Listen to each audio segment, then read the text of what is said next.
സംസ്ഥാനത്ത് മഹാത്മാഗാന്ധി ഗ്രാമീണ തൊഴിലുറപ്പ് പദ്ധതി പ്രകാരം ലഭിക്കാനുള്ള 6 മാസത്തെ കുടിശ്ശിക ലഭിക്കാനുള്ള സാധ്യത കുറവാണെന്ന് സൂചിപ്പിക്കുന്ന കത്ത് എല്ലാ പഞ്ചായത്ത് സെക്രട്ടറിമാർക്കും ലഭിച്ചു. ആവർത്തന സ്വഭാവമുള്ള പദ്ധതികളും ആസ്തി വികസനമില്ലാത്ത ജോലികളും ചെയ്തതുകൊണ്ടാണ് പണം ലഭിക്കാത്തതെന്ന് സർക്കുലർ പറയുന്നു. ഈ കാരണം കാട്ടിയാണ് കേന്ദ്ര സർക്കാർ കേരളത്തിനുള്ള വിഹിതം തടയുന്നത്. വിഹിതം തടയപ്പെട്ടതോടെയാണ് ആസ്തി വികസനത്തിനുതകുന്ന പദ്ധതികൾ നടപ്പിലാക്കണമെന്ന് കാട്ടി സംസ്ഥാന സർക്കാർ ഗ്രാമപഞ്ചായത്തുകൾക്ക് കത്ത് നൽകിയിരിക്കുന്നത്. കേന്ദ്ര ഗവൺമെൻറ് തൊഴിലുറപ്പ് ജോലികൾ ചെയ്ത ഒരുപാട് പൈസ കുടിശ്ശിക വരുത്തിയിട്ടുണ്ട്. ഈ വർഷം കർശന നിർദ്ദേശം വന്നിരിക്കുകയാണ്.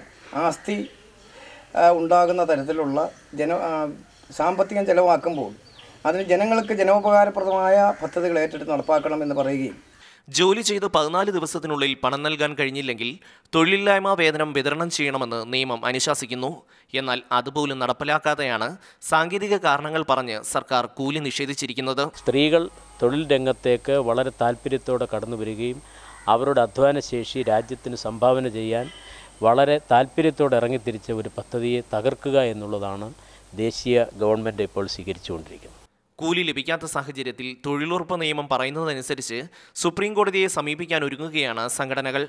6 മാസത്തെ കുടിശ്ശിക ഏകദേശം 600 കോടി രൂപയാണ് സംസ്ഥാനത്തെ തൊഴിലുറപ്പ് തൊഴിലാളികൾക്ക് ലഭിക്കാനുള്ളത്. കേന്ദ്ര സർക്കാർ നിലപാടിൽ ഉറച്ചു നിന്നാൽ ഈ പൈസ ലഭിക്കാനുള്ള സാധ്യത കുറവാണ്. ഷമ്മി പ്രഭാകർ, മാതൃഭൂമി ന്യൂസ്, കൊല്ലം.